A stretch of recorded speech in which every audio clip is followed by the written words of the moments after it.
Jésus soit posé sur toi, sur ta maison, sur ton foyer, au nom de Jésus.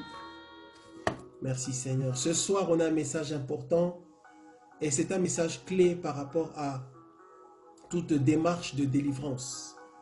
Vraiment, je prie que l'Esprit de Dieu puisse vous parler et vous révéler quelque chose qui est quelque chose d'important, quelque chose qui touche beaucoup d'enfants de Dieu qui sont à la recherche de la délivrance. Donc, c'est vraiment un moment important et vous êtes bénis, je crois, d'être présent, d'être connecté pour recevoir ce message. Gloire à Jésus-Christ. Je voudrais qu'on prenne un petit moment pour prier, pour recommander ce temps au Seigneur. Que la main de Dieu soit posée sur nous. Prions ensemble, prions le Seigneur. Père céleste, Père de gloire, Père éternel, merci pour ta grâce. Père céleste, Père éternel, Père de gloire, merci pour ta fidélité, merci pour ta bonté. Merci Adonai, merci Elohim, merci toi qui es le Dieu vivant. Tu es le Dieu que je sers, tu es l'alpha et l'oméga, tu es fidèle et juste.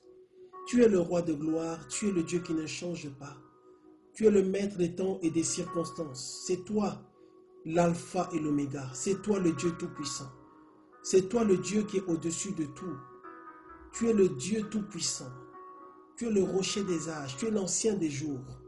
Tu es le Dieu qui décide de tout. Tu soutiens toutes choses par la puissance de ta parole. Personne ne peut rien faire. Personne ne peut dire quoi que ce soit au Père sans que tu ne le saches. Tu es le Dieu qui voit toutes choses. Tes yeux parcourent la terre et le monde pour voir. Et tu reconnais les œuvres des hommes. Tu connais leur cœur. Tu connais leurs projets. Tu connais toutes choses. Seigneur, merci parce qu'en ce moment, tu nous localises, ô Dieu de gloire, dans le cadre de ton ministère, de ton service pour ton royaume. Éternel, je prie maintenant que ton esprit nous aide, Seigneur, ce soir. Que ton esprit nous aide à comprendre ta pensée, à comprendre ta volonté, à comprendre ta parole, Seigneur Dieu. Saint-Esprit, je salue ta présence. Saint-Esprit, je t'appelle. Saint-Esprit, je reconnais ta présence. Saint-Esprit, sans toi, il n'y a pas de ministère. Sans toi, Saint-Esprit, il n'y a pas de message, il n'y a pas d'enseignement. Sans toi, Saint-Esprit, il n'y a rien. Saint-Esprit de Dieu règne en ce moment. Je salue ta présence, je reconnais ta présence. Je te glorifie ton nom, Père. Merci parce que tu es Dieu. Merci pour ta présence, merci pour ta gloire, merci pour ta puissance. Seigneur, je me confie en toi en ce moment, que ce ne soient pas mes paroles, mais tes paroles à toi, afin que tes enfants soient bénis, afin que tes enfants soient édifiés. Je bénis ton nom parce que tu es Dieu. Je bénis ton nom parce que tu es fidèle. Merci pour la puissance du sang de Jésus-Christ, le sang de l'agneau, qui nous couvre, ô Seigneur. Merci pour ta grâce, merci pour ta gloire. Au nom puissant du Seigneur Jésus-Christ, notre Seigneur et notre Roi, j'ai prié. Amen, amen. Que Dieu soit béni, que Dieu soit loué. Que Dieu soit béni, que Dieu soit loué ce soir. Alors, nous avons commencé par la grâce de Dieu, donc des enseignements sur la délivrance. Et nous avons parlé des différents aspects de la délivrance qui doivent être adressés quand on est dans ce type de démarche.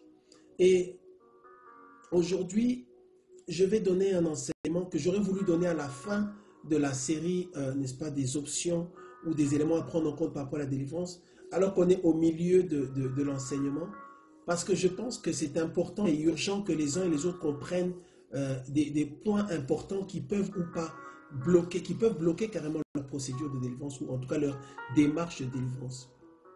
L'enseignement que je donne ou les messages que je donne en ce qui concerne la délivrance ne concernent pas tout le monde. Ce sont des messages qui ne concernent que ceux qui ont une approche prophétique ou une approche de révélation ou en tout cas une approche du surnaturel, une approche de ce qu'on ne voit pas. C'est seulement pour ceux qui reconnaissent qu'il y a un monde spirituel. C'est seulement pour ceux qui sont conscients du fait qu'il existe un monde spirituel, un monde des esprits ou un monde des esprits. C'est seulement pour ceux qui reconnaissent que il y a des anges de Dieu et qu'il y a aussi des esprits impurs, des démons, des forteresses et que le monde des ténèbres existe et aussi que le royaume de Dieu existe. Donc toi qui reconnais ces choses, qui connais ces choses, en tout cas qui accepte ces choses, qui accepte ces réalités, que Dieu soit béni, que Dieu te bénisse et que ce message vraiment puisse te parler. Gloire à Jésus-Christ, gloire à Dieu. Donc aujourd'hui nous allons parler, n'est-ce pas, des conditions pour la délivrance et autrement dit, on peut aussi donner pour titre les choses qui bloquent la délivrance, les choses qui peuvent empêcher la délivrance, les choses qui peuvent retarder la délivrance, parce que beaucoup d'enfants de Dieu recherchent la délivrance, disent en tout cas, quand on les entend parler, qu'ils ont besoin de la délivrance, mais en réalité, ils ont une vie qui ne va pas leur permettre d'accéder à la délivrance. Bien-aimés dans le Seigneur, avant tout, je voudrais vous dire que la délivrance existe. Ça veut dire qu'il y a un Dieu quelque part, qui est notre Dieu, qui est l'alpha et l'oméga. Lui, il est capable de changer ta réalité. Lui, il est capable de changer ta vie. Il est capable de modifier ton existence. Il est capable de faire que les choses que tu n'arrives pas à faire, tu sois capable de les faire. Il est capable d'arrêter les oppressions. Il est capable de briser les malédictions. Il est capable de détruire tout type d'attaque, de conséquences d'attaque de l'ennemi. Il est capable de restaurer ta vie. C'est ça l'espérance que nous avons en Dieu. Et toi qui m'écoutes ce soir, sache que le Dieu que tu pries est capable de changer ta vie. Il est capable de faire, la Bible dit que Dieu est capable de faire infiniment au-delà de tout ce que nous demandons et de tout ce que nous pensons. Il est capable, c'est possible, le miracle existe, Dieu est capable de le faire. Amen, amen, amen. Maintenant, le problème qui se pose, c'est que certains enfants de Dieu n'arrivent pas en fait à se positionner de manière à ce que la délivrance soit leur partage. Et nous voulons voir les choses qu'il ne faut pas faire, les choses qui empêchent la délivrance. Si tu es dans une démarche de délivrance, écoute attentivement. Nous allons voir 7 points, 7 éléments qui peuvent bloquer la délivrance. Et ce sont aussi 7 points qui constituent, n'est-ce pas, des conditions pour la délivrance. Premier point, le premier point, c'est un point qui est vraiment classique. C'est la base de la doctrine, entre guillemets, de la délivrance, ou c'est la base de la démarche de la délivrance, et on va avancer petit à petit. Première chose, c'est ce que je vais appeler la base. La base, ce sont des choses qu'on t'a déjà dit, des choses que tu connais, des choses qui ont été enseignées, n'est-ce pas? Il s'agit de la prière, il s'agit du jeûne, il s'agit de l'obéissance, il s'agit de méditer la parole de Dieu. Ça, on sait. Ça, je pense que tout enfant de Dieu le sait. Toujours dans la base, c'est important que tu puisses connaître ton problème. C'est extrêmement important que tu puisses connaître ton problème. Nous connaissons ce passage dans Jérémie chapitre 33, n'est-ce pas? Verset 3, la Bible dit « Invoque-moi, je te répondrai, je t'annoncerai de grandes choses, de choses cachées que tu ne connais pas. » N'est-ce pas? Donc, la première chose, c'est que tu recherches la délivrance, tu dois savoir ce qui te concerne. Tu dois connaître ton problème. C'est extrêmement important. Tu dois savoir ce qui pose problème dans ta vie afin de pouvoir prier de manière précise, afin d'avoir la délivrance. C'est extrêmement important. Je prends un autre passage rapidement dans 2 Samuel chapitre 21. 2 Samuel chapitre 21. C'est un exemple de base qui montre à quel point c'est important. Toi qui cherches la délivrance, toi qui désires la délivrance, tu dois te poser la question, de quoi est-ce que je souhaite être délivré? Je cherche la délivrance par rapport à quoi? Je cherche la délivrance par rapport à quel problème? Parce que les divers problèmes auxquels tu es confronté, n'est-ce pas, doivent être adressés d'une certaine manière en fonction de la nature de ces problèmes-là. Regarde 2 Samuel chapitre 21, à partir du verset 1, peut-être 2-3 versets. La Bible dit, 2 Samuel chapitre 21, verset 1. Du temps de David, il y eut une famine qui dura 3 ans. David chercha la face de l'Éternel. Donc, il y a eu une famine, il y a eu un problème, il y a eu une circonstance, il y a eu une situation de souffrance, d'empêchement, de blocage, de trouble. La Bible dit, du temps de David, il y eut une famine qui dura 3 ans. Toi aussi, tu te rends compte que dans ta vie, il y a des choses qui ne vont pas. Il y a une famine, il y a quelque chose. La Bible dit, du temps de David, il y eut une famine qui dura 3 ans. David chercha la face de l'Éternel.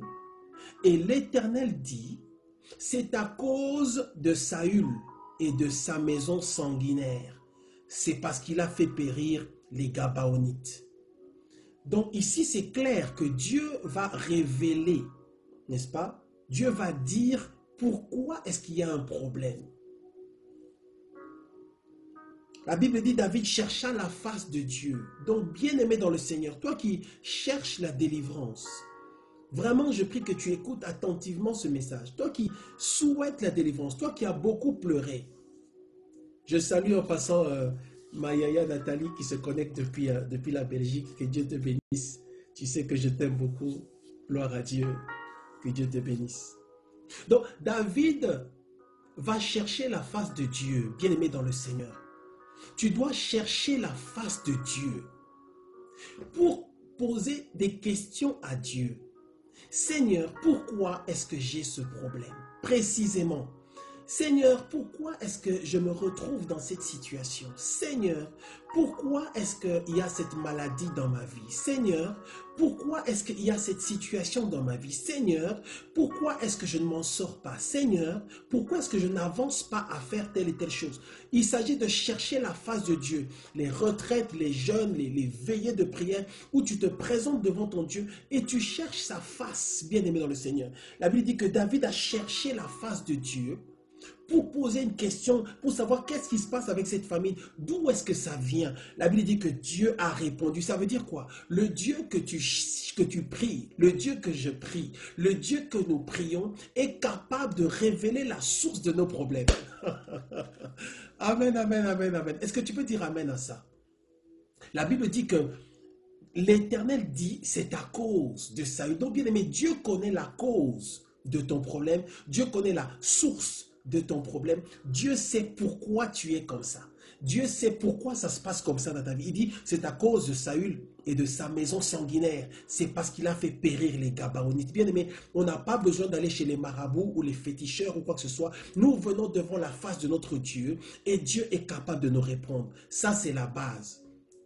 Je suis toujours dans le premier point, c'est la base par rapport à une démarche de délivrance. Chercher à savoir d'où vient le problème et Dieu répond. La deuxième chose, toujours dans la base, je suis toujours dans le premier point sur la base, c'est la repentance. Bien aimé, ce n'est pas possible de recevoir la délivrance tant qu'on n'a pas vraiment eu une vraie repentance. La repentance devant Dieu. Seigneur, je me repens, je m'humilie devant toi. Père céleste, Père éternel, Père de gloire, Adonai Elohim, je viens devant toi et je me repens. Tu te repens, tu abandonnes tout ce qui est mauvais, tu abandonnes tout ce qui ne plaît pas à Dieu, tu abandonnes cela, tu décides de te repentir. Bien-aimé, toi qui cherches la délivrance, sache que la délivrance est possible.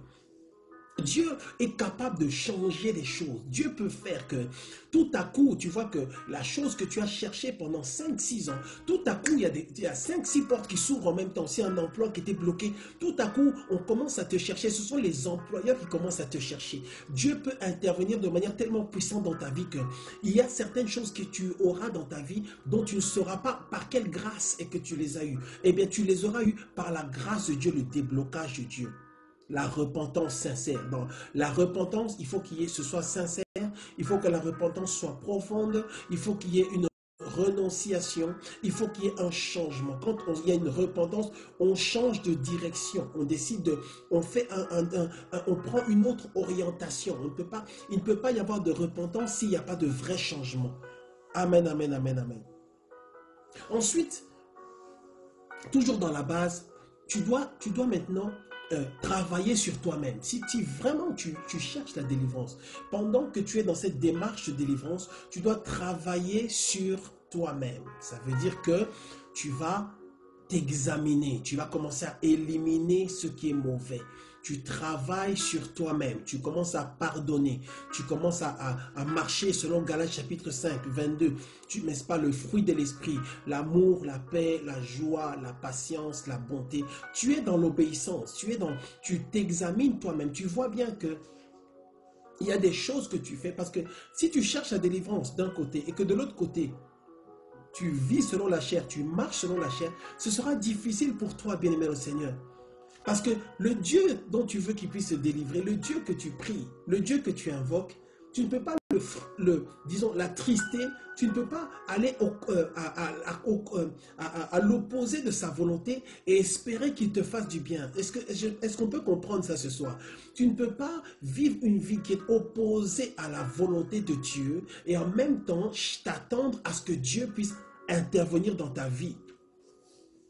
Ce n'est pas possible de chercher l'intervention du Dieu d'Israël, le Dieu qui est au-dessus de tout homme et de toute femme, le Dieu qui est au-dessus de la création. Tu ne peux pas espérer ou t'attendre à ce qu'il agisse dans ta vie d'un côté et de l'autre côté marcher comme tu veux et faire comme tu veux. Ça c'est la base, c'est la base, c'est l'obéissance, c'est la crainte de Dieu. Gloire à Jésus. Partageons le message. Maintenant, je passe au deuxième point. Le deuxième point sur 7 par rapport à la délivrance. C'est extrêmement important. Le deuxième point. Bien-aimé dans le Seigneur, on ne peut pas recevoir la délivrance si on est hypocrite. J'ai remarqué que la chose qui bloque la délivrance, un des éléments les plus importants, peut-être même le plus important, qui bloque la délivrance, c'est l'hypocrisie. L'hypocrisie. On ne peut pas être hypocrite et en même temps s'attendre à ce que Dieu agisse. Et je vais expliquer ce que j'entends par hypocrisie. Je parle ici de l'hypocrisie envers Dieu ou de l'hypocrisie vis-à-vis de Dieu. Un hypocrite ne peut pas recevoir sa délivrance parce qu'il dit qu'il aime Dieu, mais en réalité, il n'aime pas Dieu. J'espère que quelqu'un m'entend. Tu dis que tu aimes Dieu, eh ben, tu dois vivre une vie qui montre que tu aimes Dieu. Sinon, c'est de l'hypocrisie. C'est-à-dire qu'avec ta bouche, tu dis que tu aimes Dieu. Tu dis, Seigneur, bénis-moi. Seigneur, délivre-moi. Seigneur, fais ceci. Seigneur, ouvre les portes. Seigneur, guéris ma vie. Seigneur, enlève l'esprit des eaux. Seigneur, débloque cette situation. Délivre-moi de la sorcellerie. Délivre-moi de la magie. Délivre-moi de l'envoûtement. Délivre-moi des malédictions. Délivre-moi des autels sataniques, de la maison de mon père. Délivre-moi des attaques spirituelles. Mais tu ne peux pas recevoir, tu n'auras pas ça si tu es hypocrite. L'hypocrite dit qu'il aime Dieu. L'hypocrite veut faire penser qu'il aime Dieu.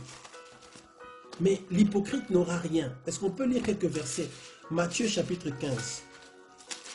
Cet enseignement ne concerne pas tout le monde. Cet enseignement concerne seulement ceux qui veulent vraiment toucher le trône de Dieu. Cet enseignement concerne seulement ceux qui sont sérieux avec Dieu, ceux qui sont sérieux dans leur démarche de délivrance.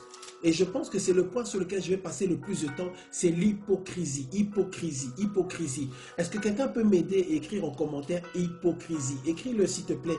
Écris en commentaire hypocrisie. Il y a des gens bien aimés qui ne lisent que les commentaires. Donc écris-les. Quand quelqu'un, on verra ce commentaire-là, ils sauront. C'est l'hypocrisie bloque la délivrance. L'hypocrisie empêche la délivrance. L'hypocrisie retarde la délivrance. Parce que tu es hypocrite. Quelqu'un qui est hypocrite, eh bien, il se combat lui-même. Le problème, c'est l'hypocrisie. Matthieu chapitre 15, verset 7. Si tu es hypocrite, peu importe la grâce, l'onction, la puissance de la personne qui va prier pour toi, ça va être bloqué parce que tu as un cœur hypocrite vis-à-vis de Dieu. Regardons Matthieu chapitre 15, verset 7. La Bible dit, hypocrite. Matthieu chapitre 15, verset 7. Ésaïe a bien prophétisé sur vous quand il a dit « Ce peuple m'honore des lèvres, mais son cœur est éloigné de moi. » C'est ça qu'on dit, n'est-ce pas?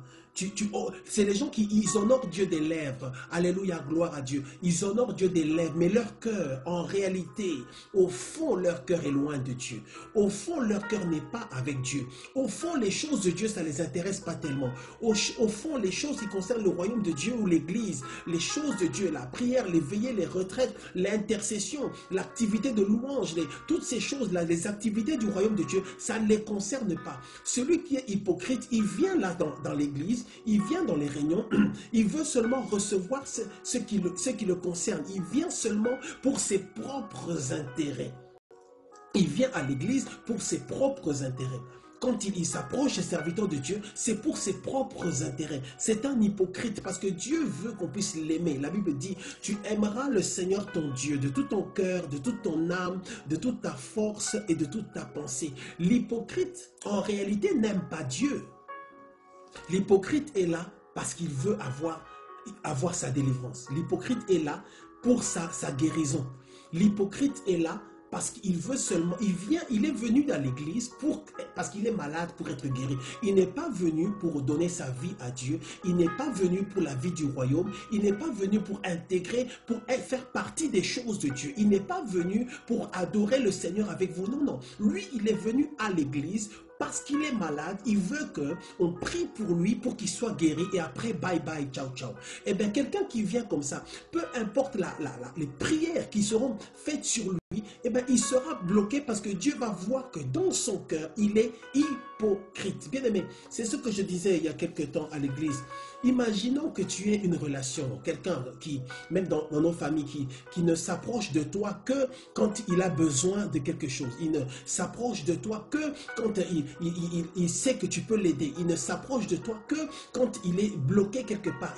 Il s'approche de toi que quand il espère que tu lui fasses du bien. Il s'approche de toi que quand il sait que personne ne te pourra l'aider.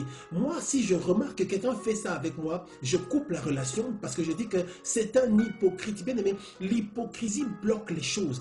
Et si moi, je peux le voir, et si toi, tu peux aussi identifier les gens qui sont hypocrites dans ta vie, à combien plus forte raison notre Père, notre Dieu, l'Éternel des armées, Yeshua Mashiach. Bien aimé, le Seigneur de gloire, le Dieu tout-puissant, le Dieu qui soutient toutes choses par la puissance de sa parole, le Dieu qui est l'Éternel des armées, le Dieu qui décide de qui meurt, quand, où, comment, avec qui, pourquoi, le Dieu qui pèse nos cœurs, le Dieu qui surveille nos pensées, le Dieu qui connaît nos pensées passées, présent, à venir. Ce Dieu-là, bien entendu, il voit nos cœurs, il voit. La Bible dit qu'il arrive à retrouver la trace d'un serpent sur un rocher. Il arrive à retrouver la trace d'un oiseau dans le ciel. Il connaît le sens du vent. Il sait exactement le nombre de cheveux qu'il y a sur ta tête. Ce Dieu-là sait identifier un cœur hypocrite.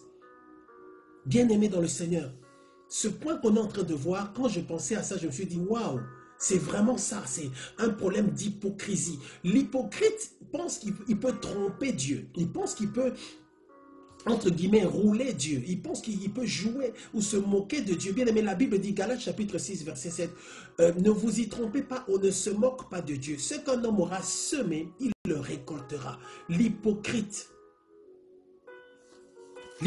n'aime pas Dieu? Non. L'hypocrite est là parce qu'il a son propre agenda.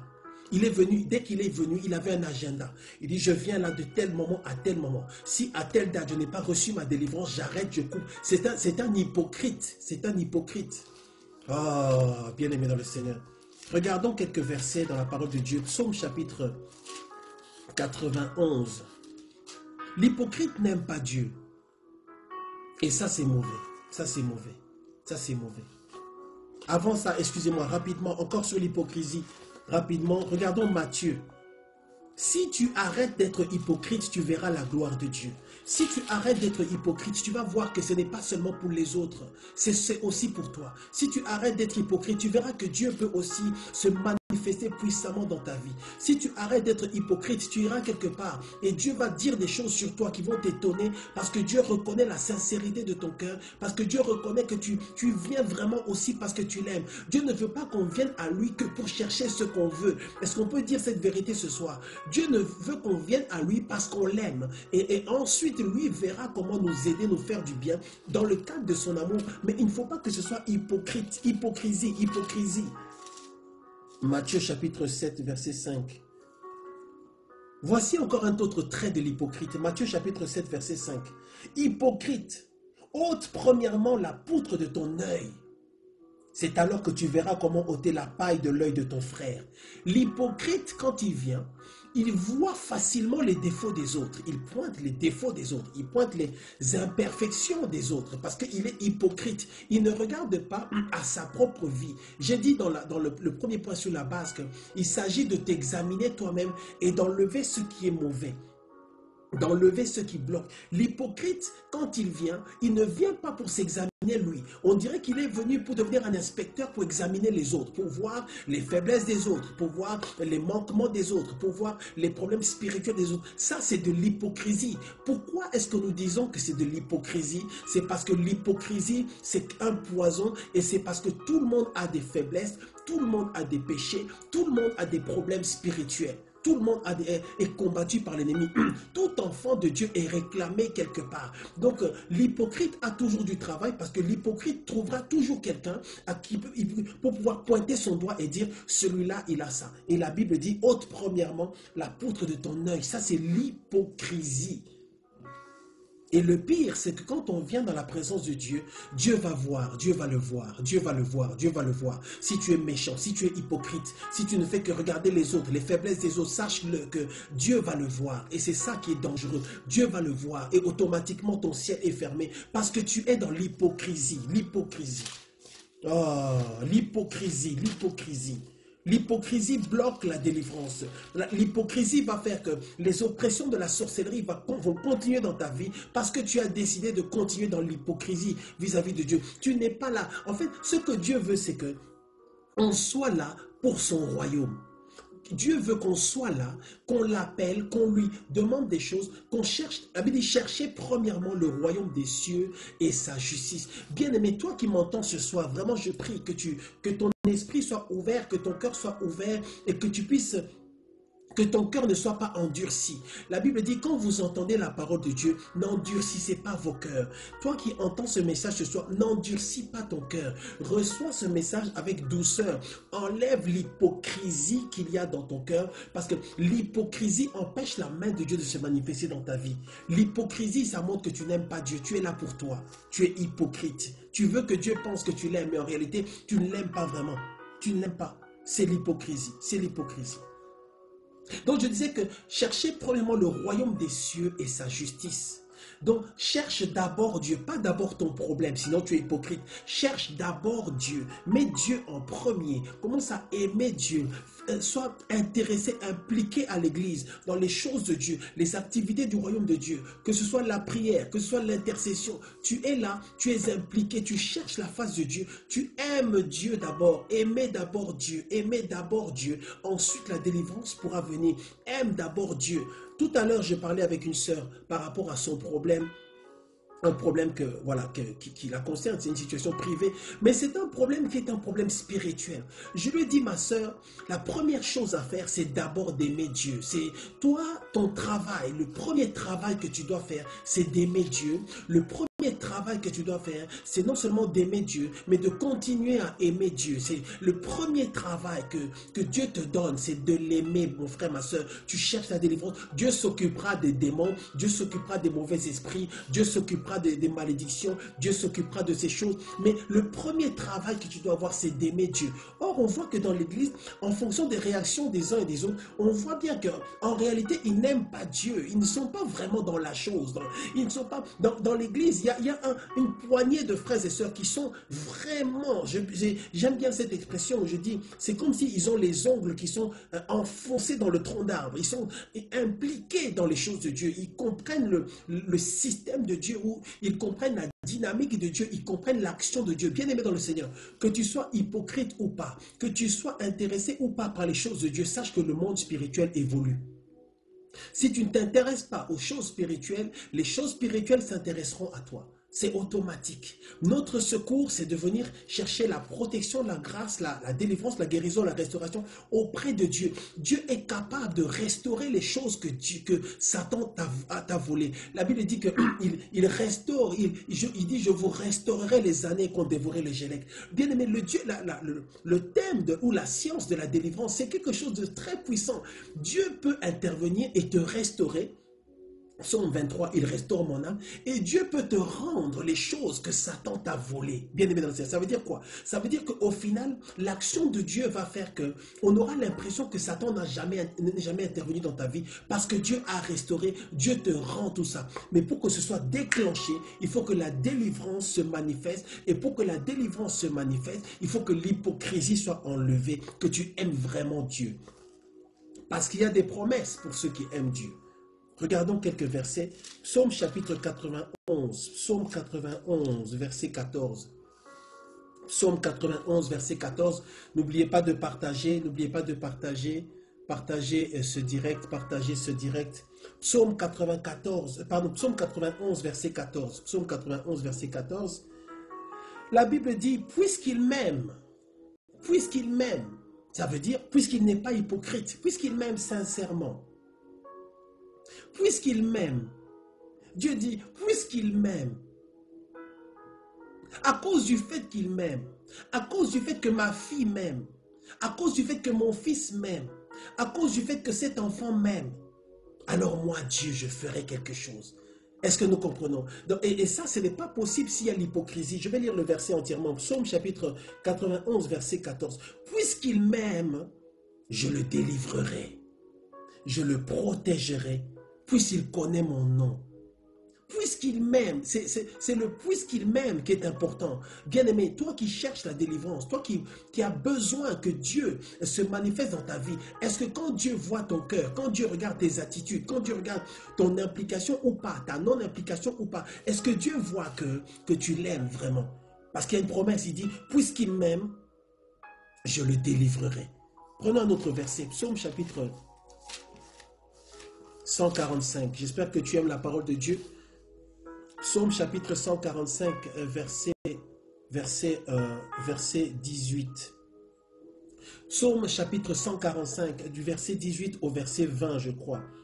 Voilà, je lis la parole de Dieu. Psaume chapitre 145. L'Éternel est près de tous ceux qui l'invoquent. De tous ceux qui l'invoquent avec sincérité. N'est-ce pas? L'Éternel est près de tous ceux qui l'invoquent, tous ceux qui l'appellent, tous ceux qui le cherchent. Mais tu vois maintenant, la parole de Dieu précise les choses. Il dit, ce n'est pas tous ceux qui l'invoquent. Non, non, non, non, non. C'est comme quand Jésus parlait aux disciples, il dit, ce n'est pas seulement ceux qui disent Seigneur, Seigneur, les gens qui disaient, qui l'appelaient, qui le cherchaient, pardon. Il dit, la Bible dit, ce n'est pas seulement ceux qui disent Seigneur, Seigneur. Bien aimé, ce n'est pas seulement ceux qui prient. Non, non, non, non, non, non. C'est ceux qui prient avec sincérité. Ce n'est pas seulement ceux qui crient, Seigneur, délivre-moi. Non, c'est ceux qui le connaissent et qui agissent avec sincérité. Ça veut dire ceux qui sont vraiment avec Dieu, ceux qui marchent avec Dieu, ceux qui ont décidé, Seigneur, moi je vais te servir. Seigneur, moi je serai toujours là pour la prière. Seigneur, moi je serai toujours là pour recevoir ta parole, pour honorer ton nom. Je ne viens pas pour autre chose. La Bible dit, de tous ceux qui l'invoquent avec sincérité. Regardez la suite, verset 19. Il accomplit les désirs de ceux qui le craignent. Bien-aimé, il n'accomplit pas les désirs forcément de ceux qui prient. Il accomplit les désirs de ceux qui le craignent. Il accomplit les désirs de ceux qui le craignent. Il entend leurs cris et il les sauve. Ce n'est pas pour n'importe qui, c'est la délivrance, mais c'est pour ceux qui sont sincères dans cette affaire-là. Donc ceux qui sont sincères quand ils viennent à l'église, ceux qui sont sincères quand ils s'assoient sur les chaises à l'église, ceux qui sont sincères quand on commence à prier, ceux qui sont sincères quand on dit, allez, on va partir pour un jeûne collectif, ceux qui sont sincères quand on dit, allez, toute l'église, pendant toute la semaine, à telle heure, on va se connecter pour prier. Ça ne concerne pas tout le monde. Dieu regarde les cœurs, Dieu regarde si tu es là parce que tu t'ennuies, ou si tu es là parce que tu n'avais rien à faire, ou si tu es là parce que tu es engagé. Bien aimé, Dieu veut qu'on soit engagé. La Bible dit, tu aimeras le Seigneur ton Dieu de tout ton cœur, de toute ton âme, de toute ta force et de toute ta pensée. Tant que tu ne seras pas engagé, tu ne verras pas la main de Dieu. Tant que tu ne seras pas engagé pour le Seigneur, tant que tu ne lui auras pas vraiment donné ton cœur. Proverbe dit, mon fils, donne-moi ton cœur. Mon fils, donne-moi ton cœur. C'est-à-dire, donne-moi ta façon de réfléchir, donne-moi tes sentiments, donne-moi tes émotions, donne-moi ta personnalité, donne-moi tout ce que tu es, donne-moi les profondeurs de ton âme, donne-moi les profondeurs de ton être, donne-moi tout ce que tu es, tout ce que tu as. Bien-aimé, Dieu veut qu'on puisse lui donner tout ce qu'on est. La Bible dit, il accomplit les désirs de ceux qui le craignent. Verset 20, l'Éternel garde tous ceux qui l'aiment. Est-ce que nous comprenons? L'Éternel garde tous ceux qui l'aiment.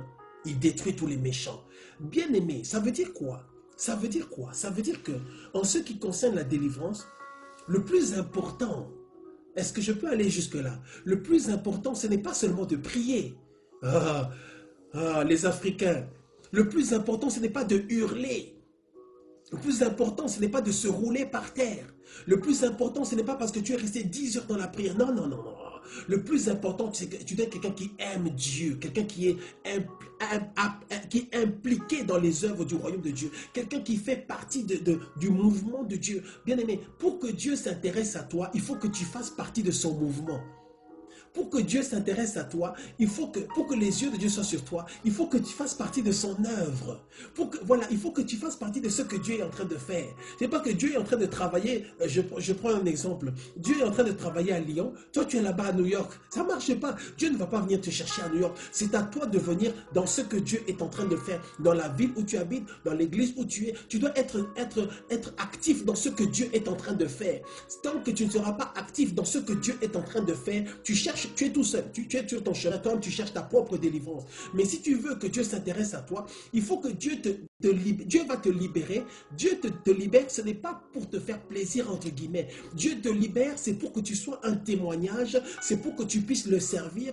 Dieu enlève tout ce qui t'empêche d'entrer dans sa destinée. Dieu enlève tout ce qui t'empêche de le servir dans la vérité. Dieu enlève tout ce qui gêne l'accomplissement de son plan et Dieu te délivre parce que tu vas être un témoignage. Mais tu ne pourras pas avoir de vrai témoignage si tu es hypocrite. Est-ce que nous comprenons? Est-ce que nous comprenons? Romains chapitre 8.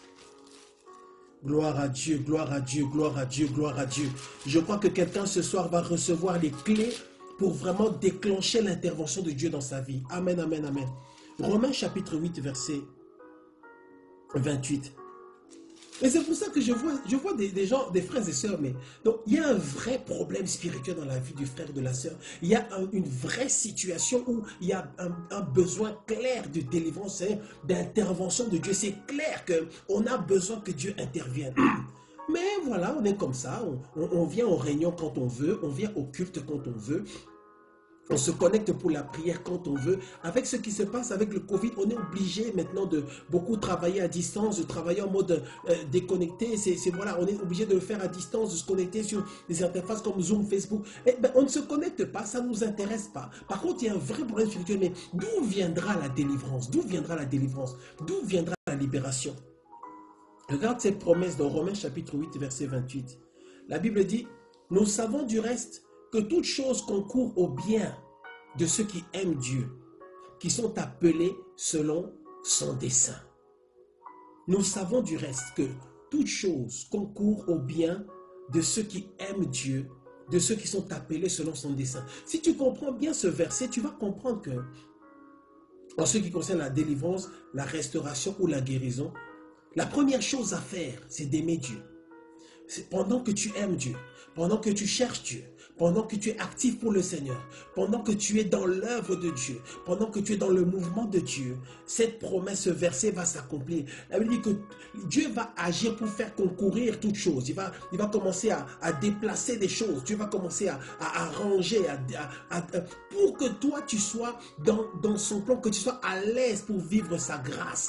La Bible dit, nous savons que toute chose concourt au bien de ceux qui aiment Dieu. Donc ceux qui aiment Dieu, ils ont l'avantage. Est-ce que nous comprenons? Ceux qui aiment Dieu, ils ont l'avantage. C'est ceux qui sont appelés selon le dessein de Dieu. Ceux qui sont appelés selon le dessein de Dieu, on ne peut pas les bloquer.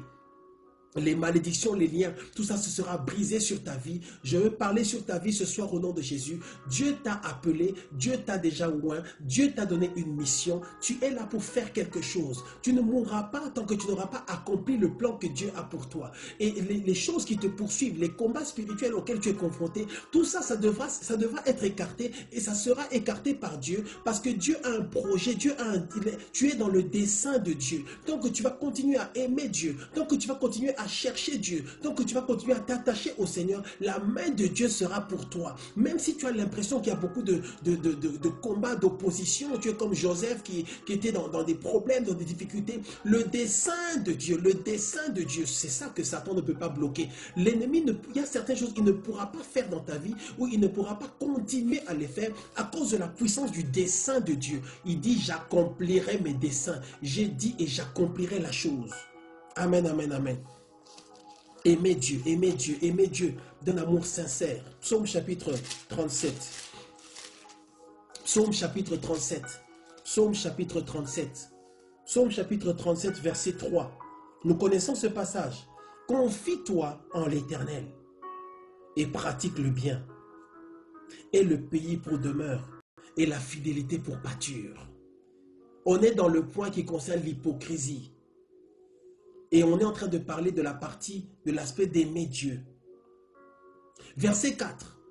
Fais de l'Éternel tes délices, tes délices, tes délices, tes délices. Est-ce que nous connaissons la signification du mot délice? La Bible dit, la parole de Dieu nous dit, la pensée de Dieu c'est quoi? Il dit, fais de l'Éternel tes délices, avant même ta délivrance, avant ta guérison, avant ta restauration, avant que Dieu débloque la situation, avant que, entre guillemets, tu ne vois clair, avant que ton fils soit guéri, délivré, avant que tu sois libéré. Dieu dit que je devienne d'abord ton Dieu. Bien-aimé dans le Seigneur, celui qui est hypocrite, Dieu n'est pas vraiment son Dieu.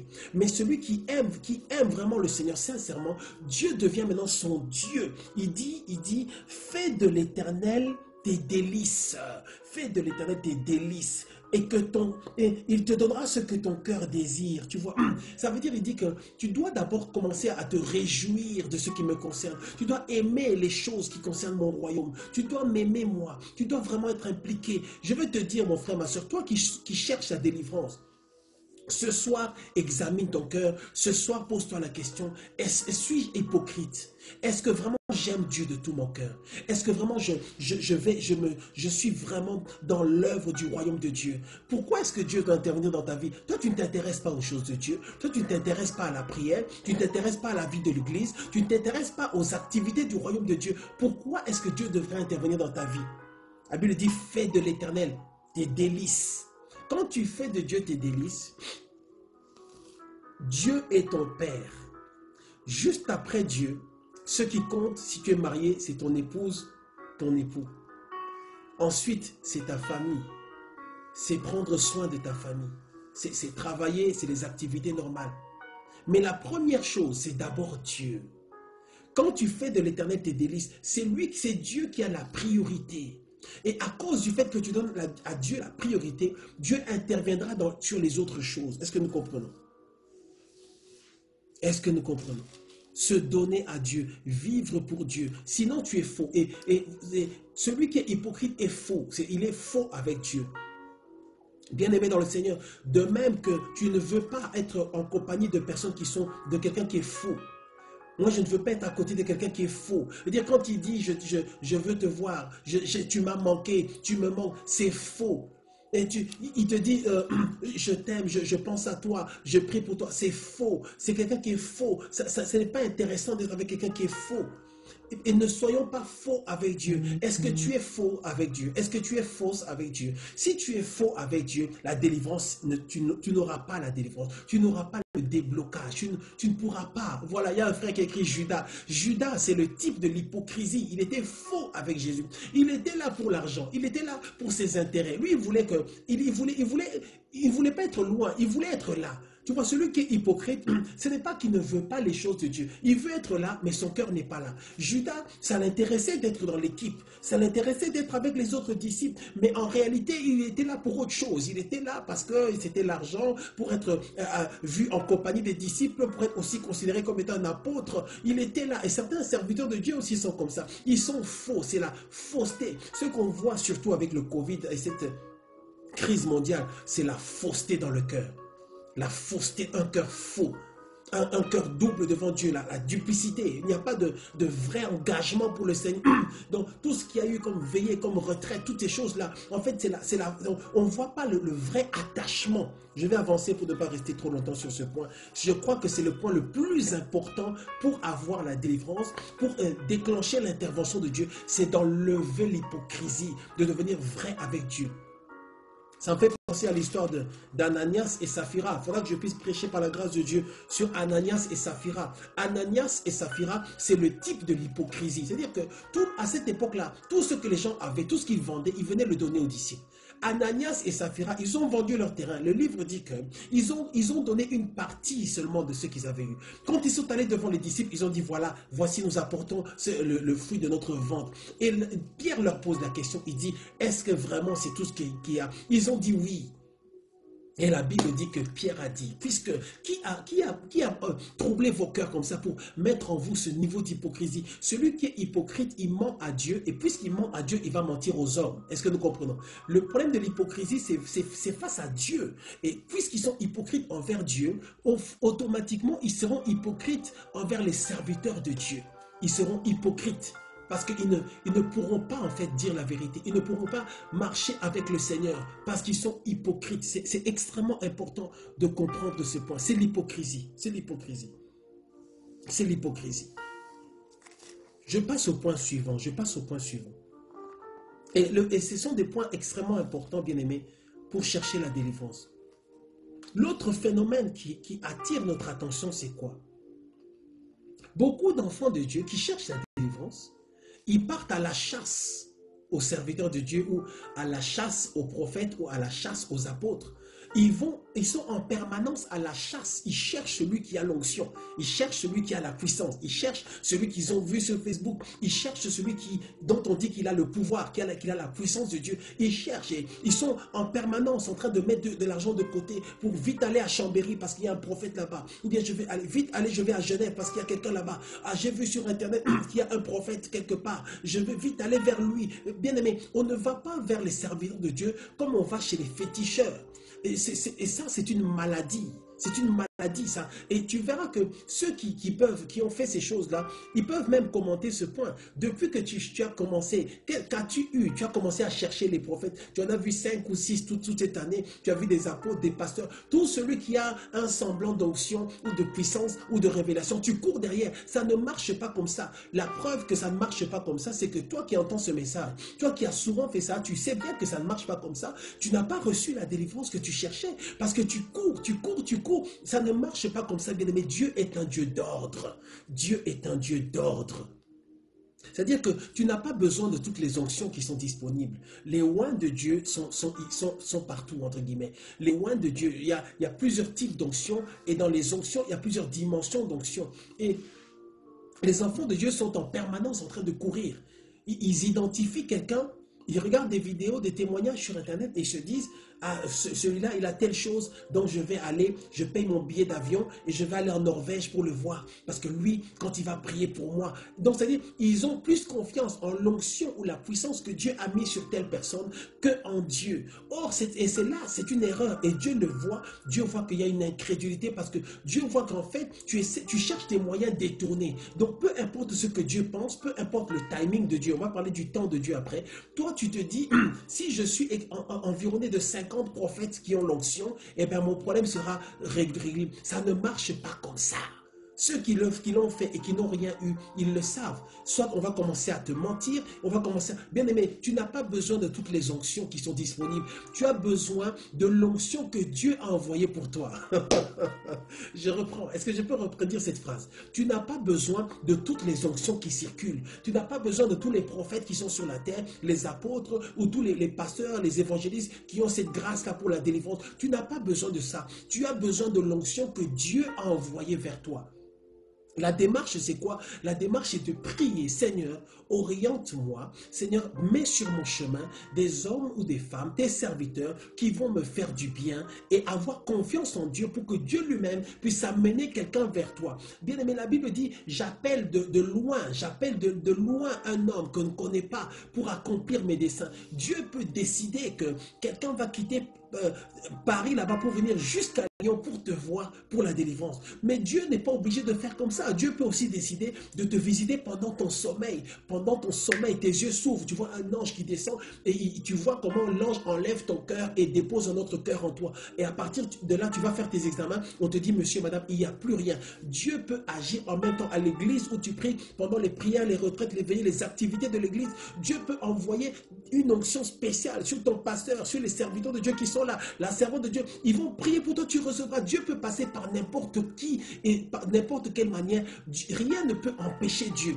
Donc ça veut dire que c'est un défaut de raisonnement ou c'est un peu comme si on veut se moquer de Dieu ou essayer de contrôler les choses ou essayer d'orienter les choses. Quand on dit je veux essayer, comme Dieu, en fait Dieu n'arrive pas à bien faire ces choses-là. Je vais aider Dieu parce que Dieu traîne aussi. J'ai vu qu'il y a un prophète là-bas à Abidjan. Moi je vais aller là-bas et je sais que tu vas prendre ton billet, tu vas aller là-bas. Soit il va te raconter n'importe quoi, soit il va te mentir. En fait, si ce qu'il a, s'il n'a pas été mandaté par Dieu pour toi, il va te mentir, te raconter n'importe quoi, blablabla. Bla, bla. Tu reviendras, puis les gens diront, mais attends, tu es allé voir tel prophète, tu n'as rien eu, tu n'auras rien eu, parce que tu as essayé d'aider Dieu. On ne peut pas aider Dieu. Arrêtons d'aller à la chasse, Ils sont là, sur YouTube, en train de regarder, qui a l'onction, qui manifeste. Mais Mais l'onction, ce n'est pas ce que tu vois. L'onction, c'est quelque chose de relatif. Pourquoi? Parce que Dieu, l'onction, ce n'est pas la personne. Dieu peut libérer une onction pour toi sur n'importe qui. Je répète, Dieu peut libérer une onction pour toi sur n'importe qui. Sur n'importe qui. Dieu peut décider seulement. On va prendre un petit enfant là. Il va venir, impose-lui la main. Ce dont on a besoin, ce n'est pas l'âge de la personne ou la renommée de la personne ou le fait que la personne a entre guillemets l'impact ou l'influence. Ce dont on a besoin, c'est que ce soit le mandat de Dieu. Si c'est le mandat de Dieu, même un petit enfant de 5 ans, si Dieu a dit que cet enfant-là va mettre sa main, son petit doigt sur ton nez, tu recevras ce que tu dois recevoir parce que Dieu est puissant. Amen, amen. Ça, c'est le point par rapport à la chasse. La chasse aux serviteurs de Dieu. Ça ne marche pas comme ça. Et ça bloque la délivrance. Pourquoi? Parce que tu es occupé à chercher dans une direction qui n'est pas ce que Dieu veut. Tu cours, tu fais que voyager. Chaque année, 3 voyages, tu vas chercher. Depuis que tu as commencé à voyager jusqu'à aujourd'hui, est-ce que tu as reçu cela? Tu vois que maintenant, ce n'est pas ça qui marche. Quand tu vois que quelque chose ne marche pas, il faut essayer autre chose. Est-ce que nous comprenons? Quand tu fais quelque chose, tu vois que ce que tu fais là, ça ne marche pas. Ça fait un certain temps que tu cherches cette manière. Ça ne marche pas. Change de façon de faire. Décide, ok, bon Seigneur, je vois que mes voyages là, ça ne sert à rien. Seigneur, maintenant je vais rester au même endroit. Seigneur, aide-moi. Seigneur, aide-moi. Je vais commencer à aimer Dieu et Dieu va poser son regard sur toi. Le point suivant. Le point suivant est extrêmement important. C'est-à-dire que Dieu, il faut comprendre que la délivrance, c'est un processus.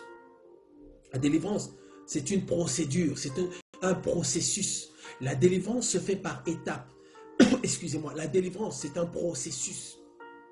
Tant que tu n'as pas compris ça, tu vas continuer à voyager, à chercher, à faire... Non, c'est important de comprendre. La délivrance, c'est un processus. Deutéronome chapitre 7. Deutéronome chapitre 7. Deutéronome chapitre 7. Verset 22.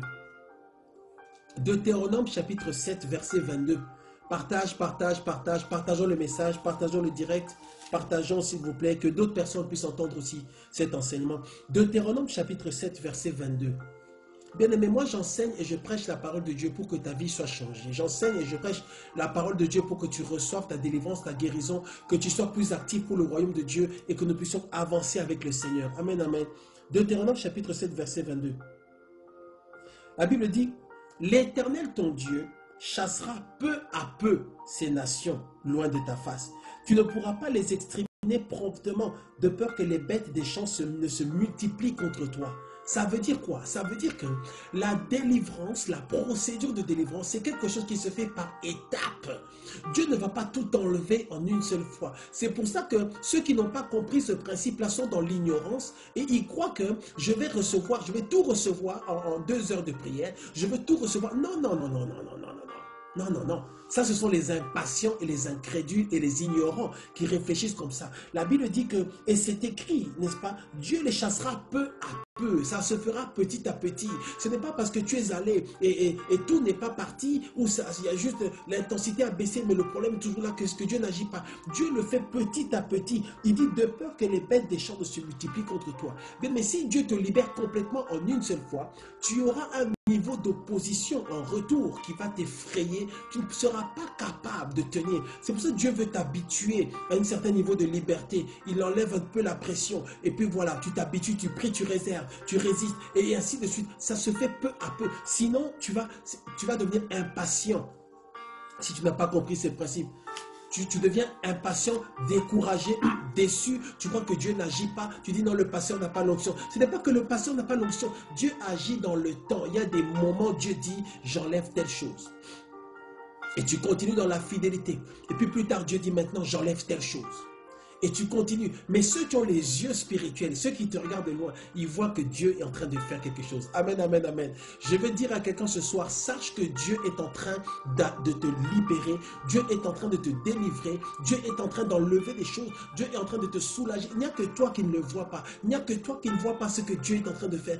Dieu est à l'œuvre dans ta vie. Regarde bien, tu n'es plus la même personne que tu étais il y a 10 ans. Tu n'es pas la même personne que tu étais il y a 15 ans. Tu n'es pas la même personne que tu étais il y a 20 ans. Tu n'es pas la même personne que tu étais il y a peut-être même une semaine, même peut-être après ce message. Dieu est en train de te libérer. La délivrance, ce n'est pas seulement de trembler, se rouler par terre. La délivrance, ça commence dans la tête. Tu es d'abord délivré dans la tête, délivré dans ton âme. Et c'est là que la puissance de Dieu se manifeste dans ta vie. La délivrance, je te dis, tu es quelqu'un que Dieu a déjà transformé, que Dieu est en train de transformer petit à petit. Ça se fait petit à petit. La délivrance, ça se fait petit à petit. Chasse l'incrédulité, chasse le doute. Ne commence pas à douter, ne commence pas à douter parce que tu ne vois pas, tu veux voir tout de suite la grosse explosion. Mais s'il y a la grosse explosion, toi-même tu vas exploser avec ça. Dieu t'amène petite. C'est comme un enfant qui apprend à...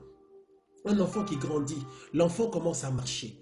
Voilà, l'enfant commence d'abord au début, l'enfant commence d'abord, il est sur à quatre pattes, on dit à quatre pattes, il avance comme ça. C'est un enfant, on sait que c'est comme ça.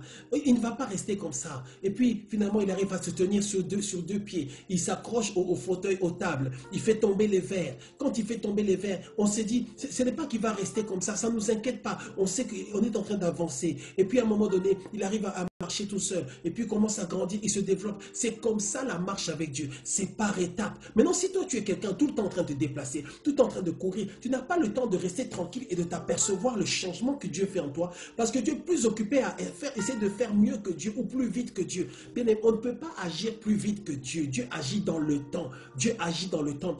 Bien aimé, tu dois être patient avec Dieu dans la délivrance, dans la recherche de délivrance, dans la procédure de délivrance. Tu dois apprendre à être patient avec Dieu. Seigneur, tu sais où j'en suis, tu sais ce qui se passe dans ma vie. Éternel, je ne décroche pas, je m'accroche à toi et je sais que tu vas agir. Je m'accroche à toi et je sais que tu vas agir. La délivrance, c'est un processus. C'est un processus. C'est par étapes.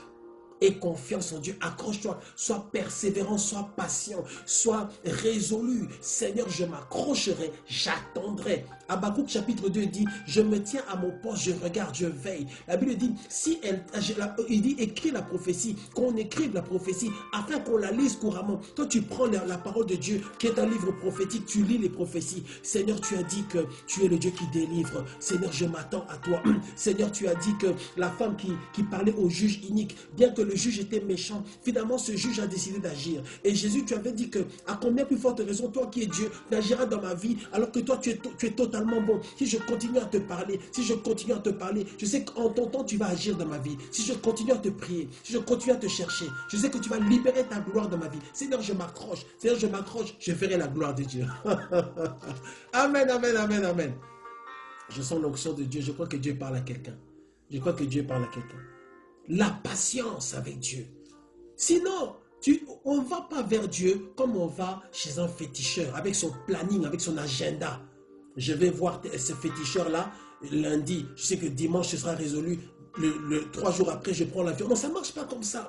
Quand on vient vers Dieu, on se donne à Dieu. Seigneur, je me donne à toi. Seigneur, fais ce que tu veux. Je me soumets à ton planning. Je me soumets à ton timing. Je reste là. Je sais que tu agis par étapes. Je sais que c'est un processus. Je rentre dans cette procédure-là et tu agis. Même Jésus, il a prié pour quelqu'un. La Bible dit qu'il a prié. C'était quelqu'un qui était aveugle. La Bible dit que quand cet homme a ouvert les yeux, il voyait des hommes comme des arbres. Donc même Jésus ne l'a pas fait d'un seul coup. Ce n'est pas toujours en une seule fois. Et Jésus dit à cet homme, que vois-tu? Il dit, je vois des hommes qui sont comme des arbres. C'est la deuxième fois quand notre Seigneur est intervenu qu'il voyait clairement. Est-ce que nous comprenons? Ce n'est pas parce que tu vois les hommes comme des arbres aujourd'hui que Dieu n'a pas agi. Dieu est en train d'agir par étapes. Je passe au point suivant.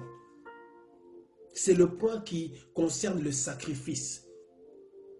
C'est l'avant-dernier point, le sacrifice. Tu cherches la délivrance, mais tu ne veux pas faire de sacrifice. Tu cherches la délivrance, mais tu fuis le sacrifice. Tu cherches la délivrance, mais tu refuses le sacrifice. Quand je parle du sacrifice, je ne parle pas seulement de l'argent, mais je vais parler de l'argent. Tu cherches ta délivrance, mais tu as des excuses. Non, c'est trop loin. Non, Seigneur, ça prend trop de temps. Pasteur, ça prend trop de temps pour venir à l'église.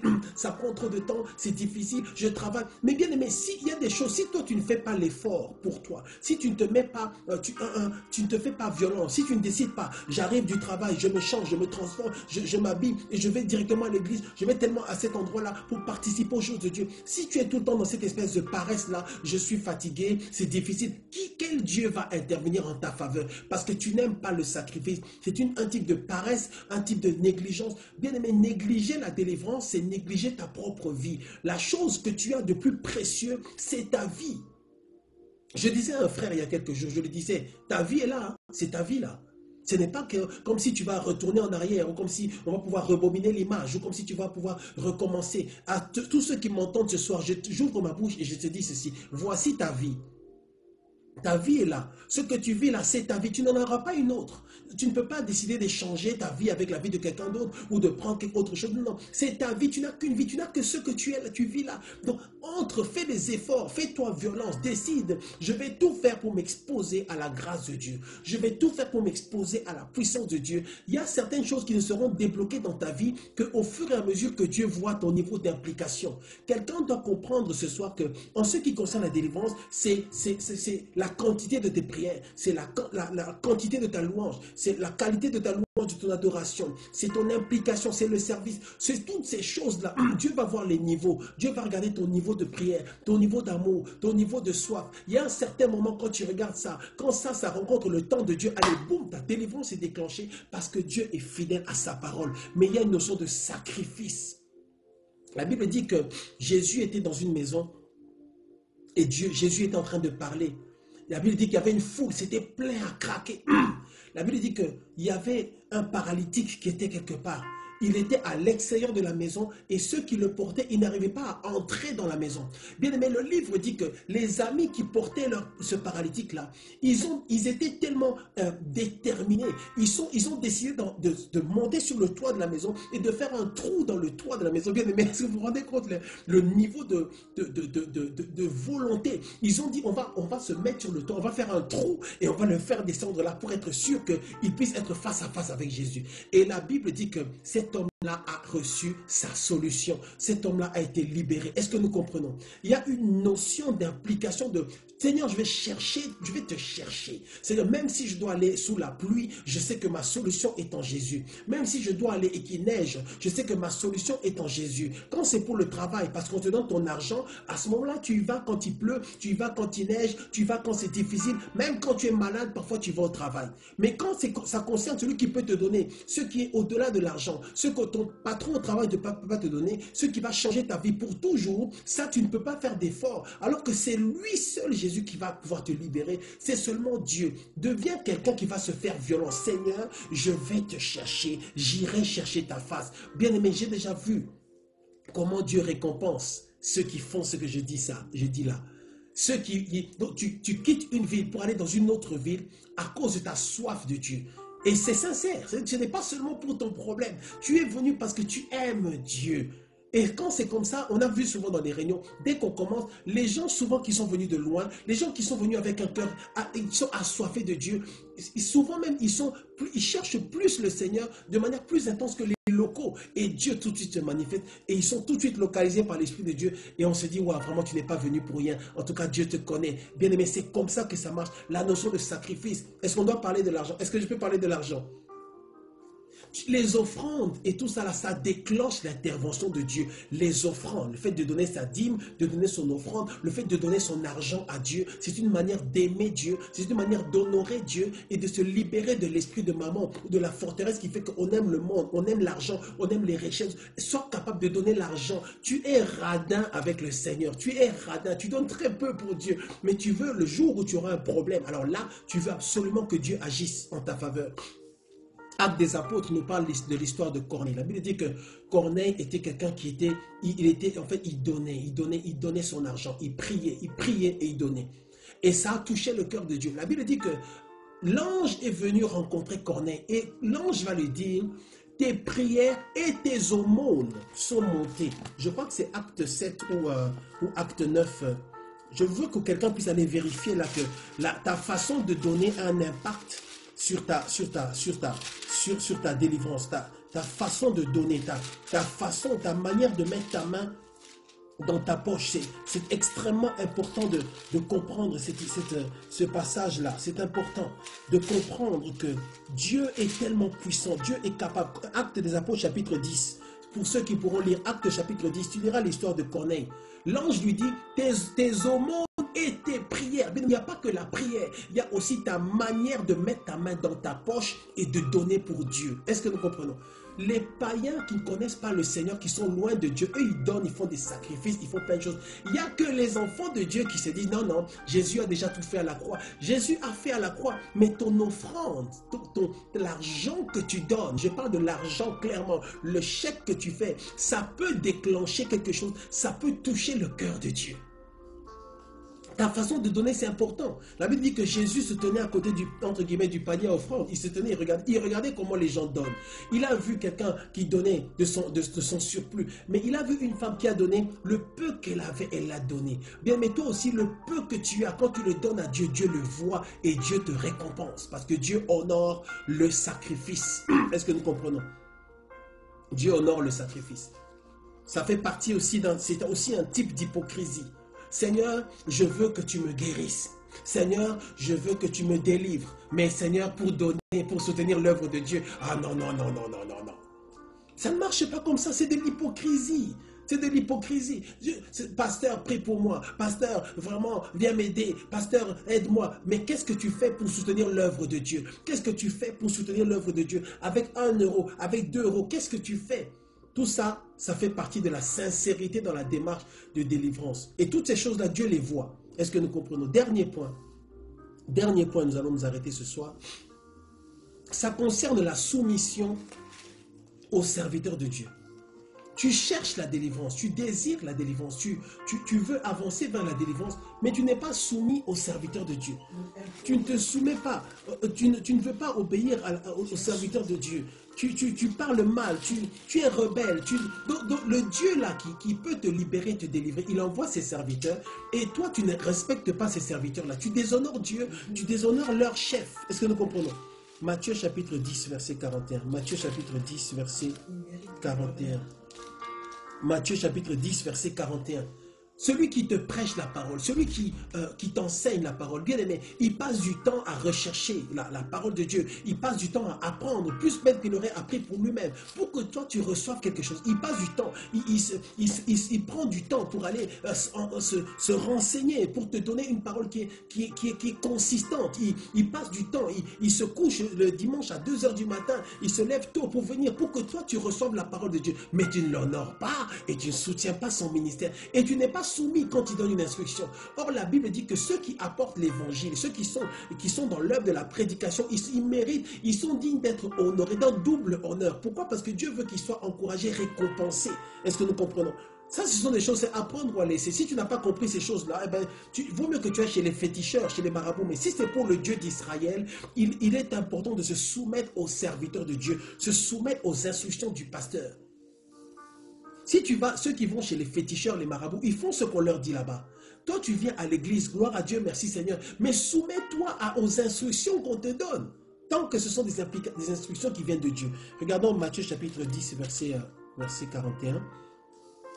La Bible dit, celui qui reçoit un prophète en qualité de prophète recevra une récompense de prophète. Et celui qui reçoit un juste en qualité de juste recevra une récompense de juste. Celui qui reçoit un pasteur en qualité de pasteur recevra une récompense de pasteur. Ça, c'est moi qui ajoute.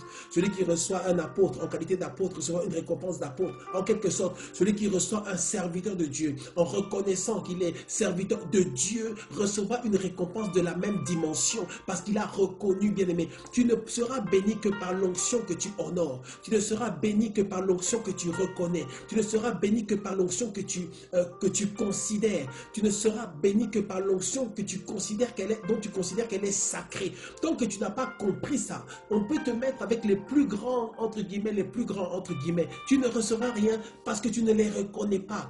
Tu vas chez le médecin te donne une ordonnance, tu le prends au sérieux parce que tu le reconnais, tu reconnais qu'il est médecin, il est ton médecin. Tu ne vas pas le faire avec la caissière au supermarché parce que tu ne lui reconnais pas le titre de médecin. Donc tu ne reçois qu'en fonction de ce que tu reconnais. C'est une loi spirituelle.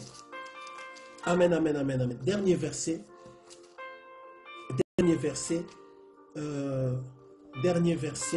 On va prendre 2 Chroniques. 2 Chroniques.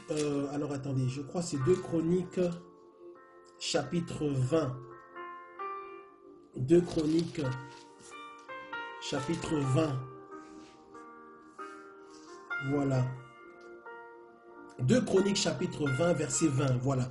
2 Chroniques chapitre 20, verset 20. Dernier verset, on est sur la soumission, n'est-ce pas, au serviteur de Dieu.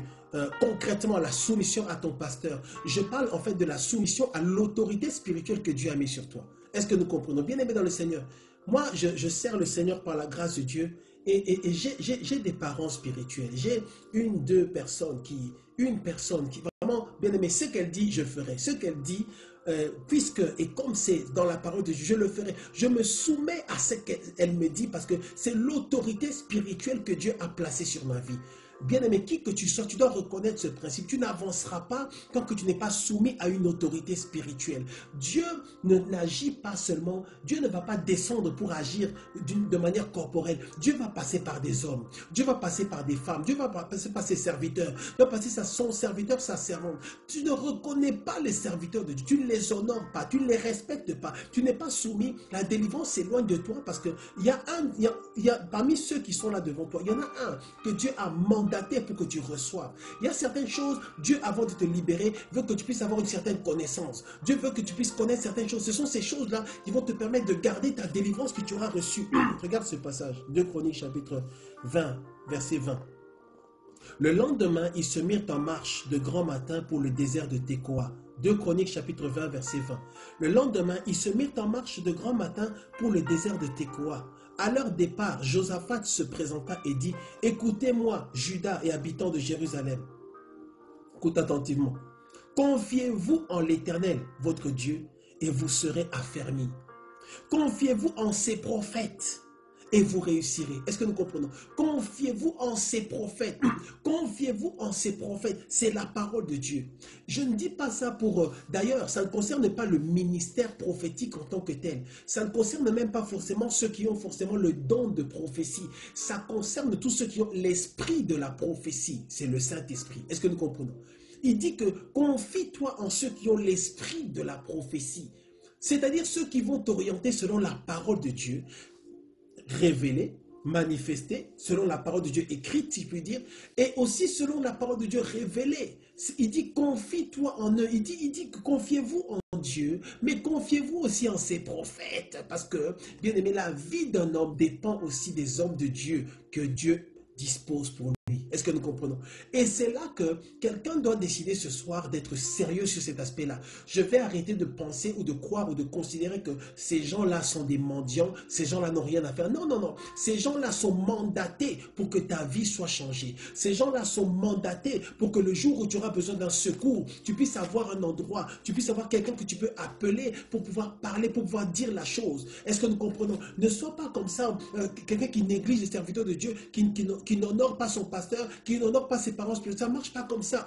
Il y aura un jour où quelque chose va t'arriver et je ne le souhaite pas, bien entendu. Mais c'est la vie, c'est comme ça que ça se passe. Il y a toujours un jour où le malheur frappe. Il y a toujours un jour où un vieux combat est réactivé. Il y a toujours un jour où on a besoin de la grâce de Dieu. Et ce jour-là, il faut que tu puisses pouvoir aller te présenter devant l'homme de Dieu, l'autorité spirituelle que Dieu a mis devant toi. Et la grâce de Dieu va descendre. Pourquoi? Parce que Dieu va voir que tu reconnais l'autorité spirituelle de cet homme de Dieu-là. Parce que tu reconnais sa grâce. Dieu va voir sa parole qui dit, celui qui reçoit un prophète en qualité de prophète, à cause de ta soumission, l'onction va travailler. Est-ce que nous comprenons? Si tu n'es pas soumis, tu n'es pas obéissant, tu n'auras même pas le courage d'aller vers l'homme de Dieu.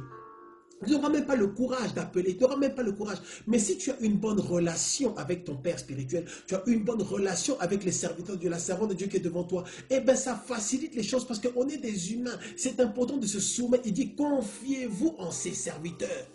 C'est important parfois, vous savez, dans la démarche de délivrance. Vous savez, un jour, il y a quelques temps d'ailleurs, il y a une sœur qui m'a appelé une femme qui m'a appelé de Genève.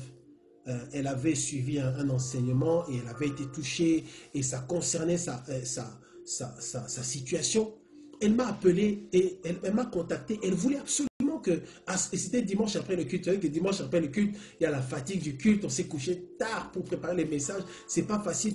Et elle voulait absolument me parler ce jour-là. Moi j'ai dit non, je lui ai dit qu'elle me rappelle, je voulais qu'elle me rappelle lundi soir, rappelez-moi lundi vers 20h21. Elle a insisté. Finalement, je dis, bon, ok, on va parler. Donc, finalement, je décroche, elle m'appelle, je l'ai au téléphone. Elle a commencé à me raconter son problème, c'est comme ça, il y a ça qui ne va pas dans ma vie, cette situation. Et je dis, ok, j'ai parlé un tout petit peu, je n'ai même pas beaucoup parlé, bien, mais je n'ai même pas prié. J'ai seulement dit, voilà, j'ai entendu, j'ai écouté, il faut vraiment s'attacher à Dieu, devenir vraiment une femme de prière. J'ai commencé un tout petit peu ce que je suis en train de dire ce soir, mais voilà, rappelez-moi le lendemain, on va pouvoir parler, on va pouvoir prier. Et après, j'ai raccroché comme ça. Après, c'est là que je me suis rendu compte que cette femme-là, elle ne s'attendait pas forcément à recevoir sa délivrance ce jour-là.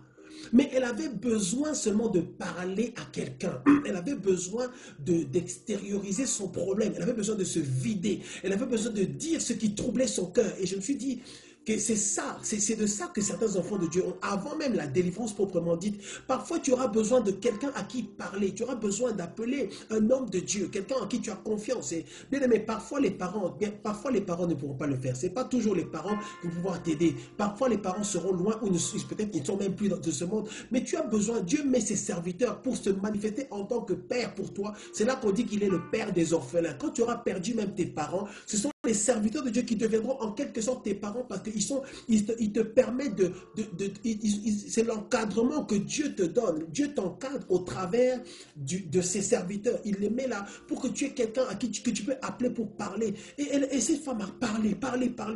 Elle racontait son problème. Voilà, il y a ça qui ne va pas dans ma vie, il y a ça. Et j'écoutais.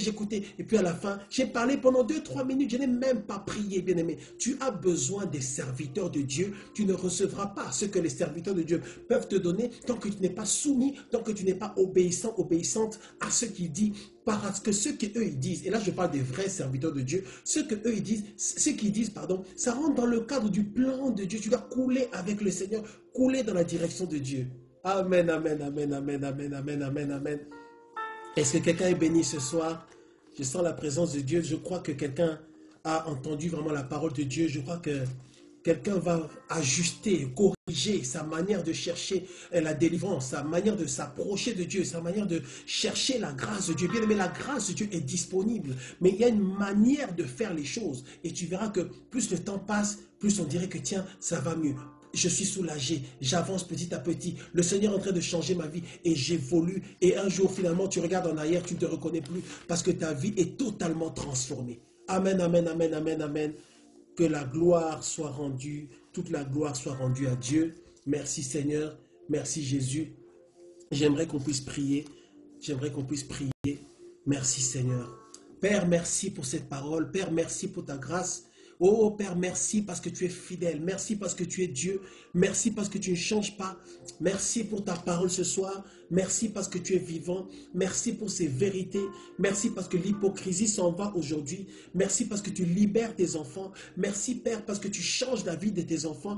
Tu changes la vie de ton fils ce soir. Tu changes la vie de ta fille ce soir. Il va faire ce qu'il faut et se comporter d'une manière qui fasse que la délivrance soit déclenchée, que la délivrance soit provoquée. Merci Père parce que tu es Dieu. Merci Père parce que tu es vivant. Merci Père parce que ce soir, quelqu'un, Seigneur mon Dieu, tes enfants vont corriger, ajuster, changer, modifier leur manière de marcher. Merci parce que l'hypocrisie s'en va. Ils vont t'aimer d'un amour sincère. Ils seront impliqués de manière sincère dans l'œuvre de Dieu. Ils seront appliqués avec leur cœur entier pour toi. Tu leur fais du bien, Seigneur mon Dieu. Et c'est en cela qu'ils vont devenir des disciples. C'est en cela qu'ils vont t'aimer sans condition. C'est en cela qu'ils vont t'aimer alors même qu'ils pleurent. C'est en cela qu'ils vont apprendre à t'aimer alors même que c'est difficile. C'est en cela qu'ils vont apprendre à marcher avec toi alors avant même de recevoir la délivrance, la guérison, parce que ta parole déclare, oui, heureux ceux qui croient sans avoir vu. C'est en cela qu'ils vont apprendre à voir les choses sans encore les voir, mais à les voir avec les yeux du cœur, avec les yeux de la foi, avec les yeux de l'esprit. Merci parce que ce soir, Seigneur mon Dieu, tu transformes la vie de quelqu'un, tu leur fais du bien, Seigneur mon Dieu. Je prie pour tous ceux qui sont connectés et qui ont suivi ce message et tous ceux qui se connecteront plus tard, que tu libères ta grâce et ta faveur sur leur vie. Merci parce qu'ils ne seront pas hypocrites et tu vas leur faire du bien parce que tu es fidèle à ta parole. Tu as dit, je le délivrerai puisqu'il m'aime. Tu as dit, toutes choses concourent au bien de ceux qui aiment Dieu. Ils vont apprendre à t'aimer, c'est mon Dieu, et tu vas ouvrir les portes et déclencher la bénédiction, la faveur et la grâce. Oh, mon âme te bénit ce soir, Père. Mon âme te glorifie parce que tu es vivant. Parce que tu es l'alpha et l'oméga, parce que tu es le rocher des âges. Seigneur, merci parce que tu guéris tes enfants, tu guéris ceux qui suivent tes messages, tu les délivres ce soir, tu débloques leur vie au nom puissant de Jésus. Seigneur Dieu de gloire, je vais ouvrir ma bouche en tant que ton serviteur, que tu déclenches la délivrance dans la vie de tes enfants au nom puissant de Jésus. Je viens briser toute malédiction au nom puissant de Jésus. Je viens briser tous les liens maléfiques, tous les liens d'âme impies qui soient brisés, détruits au nom puissant de Jésus. Toutes les réclamations du monde des ténèbres sur leur vie, qu'elles soient brisées au nom puissant de Jésus. Je chasse toute maladie au nom puissant de Jésus. Toute alliance maléfique qui poursuit leur vie, qu'elle soit brisée, neutralisée ce soir au nom puissant de Jésus. Merci Père parce que tu libères ton onction sur leur vie. Merci Père parce que tu souffles sur leur vie, parce qu'ils ne seront pas faux. Ils ne seront pas faux, ils seront vrais avec toi. Et toi, tu es le Dieu de vérité. Tu leur fais du bien, Seigneur. Ce soir, je bénis ton nom. Ce soir, je te glorifie. Ce soir, j'élève ton nom. Ce soir, je magnifie ton nom. Ce soir, nous te donnons toute la gloire. Nous t'honorons parce que tu es fidèle. Nous t'honorons parce que tu es juste. Nous t'honorons parce que tu ne changes pas. Que ton nom soit béni, Père. Au nom puissant du Seigneur Jésus-Christ. Au nom puissant du Seigneur Jésus-Christ. Nous avons prié. Amen, amen, amen, amen. Gloire à Dieu, gloire à Dieu. Que Dieu vous bénisse. Que Dieu vous bénisse. Que Dieu vous bénisse. À bientôt.